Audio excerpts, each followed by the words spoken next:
Morning, नमस्कार। देखिए MPPSC का 2024 के लिए प्रिलिमिनरी एग्ज़ाम हो चुका है। अब हर एक एस्पिरेंट के लिए, हर एक कैंडिडेट के लिए जो इस एग्ज़ाम में अपीयर हुआ, उसके मन में एक सवाल आता है कि क्या कट ऑफ जा सकता है, एक्सपेक्टेड कट ऑफ क्या होगा? तो देखिए सबसे पहले तो हम बात करें कि इस एग्ज़ाम का जो स्टैंडर्ड क्या रहा। स्टैंडर्ड एक मॉडरेट लेवल का था, पेपर ठीक था, अच्छा था।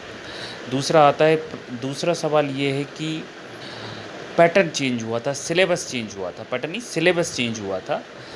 सिलेबस में अंतर आया था, बहुत सी नई चीज़ें इसमें ऐड की गई थी पहली बार ही।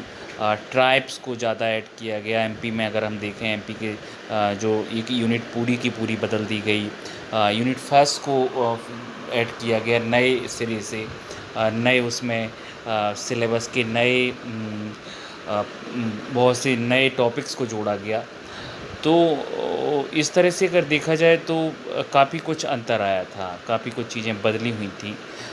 तो आसान नहीं होता है किसी भी कैंडिडेट के लिए, किसी व्यक्ति के लिए इस तरह से एकदम पैटर्न इस तरह से सिलेबस चेंज हो जाने और कट ऑफ उस ऊपर बहुत हाई हो जाए। बस एक समस्या यहाँ अगर हम देखें, एक प्रॉब्लम यहाँ आती है कि जो पोस्ट हैं वो बहुत कम है, 110 पोस्ट ही हैं मात्र। मुझे लग रहा है कि काफ़ी बरसों बाद एमपीपीएससी इतनी कम पोस्ट दिया है। बहुत ही कम पोस्ट हैं, जबकि हज़ारों पोस्ट खाली पड़ी हुई हैं। तो एक और दूसरी बात, दूसरा मैटर ये हो जाता है कि 87-13 का जो एक अलग-अलग ये कर देते हैं, तो 13 जो 13% के जो कैंडिडेट होते हैं वो एक डाउट में रहते ही हैं पूरा का पूरा, जब तक उनका फाइनल रिजल्ट का कोई अता पता रहता नहीं है। तो 87% में अगर कैंडिडेट को आना है तो काफ़ी कुछ चीज़ें उसके इस पर निर्भर करती हैं कि उसका स्कोर बहुत अच्छा रहा हो और वो अच्छे स्कोर के साथ जाए ताकि उसका सिलेक्शन 87% में हो पाए।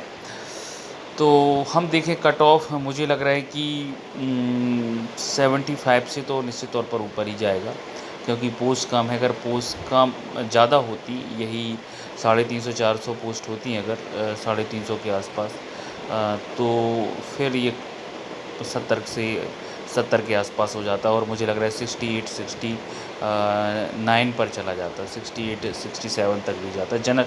और मैं ये बात कर रहा हूँ जनरल कैटेगरी के लिए।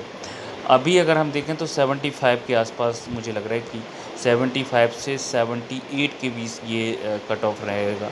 75, 76, 77 और ये 8 के बीच, ये मेरा एक अनुमान है जनरल कैटेगरी मेल के लिए।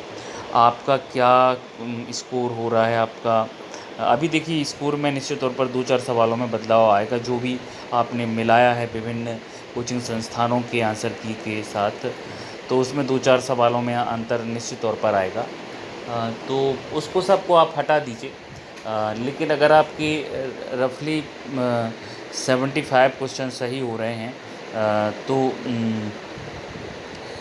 निश्चित तौर पर आपको मेंस के लिए प्रिपेयर करना चाहिए, या मेंस की रिवीजन के लिए आपको आगे बढ़ना चाहिए।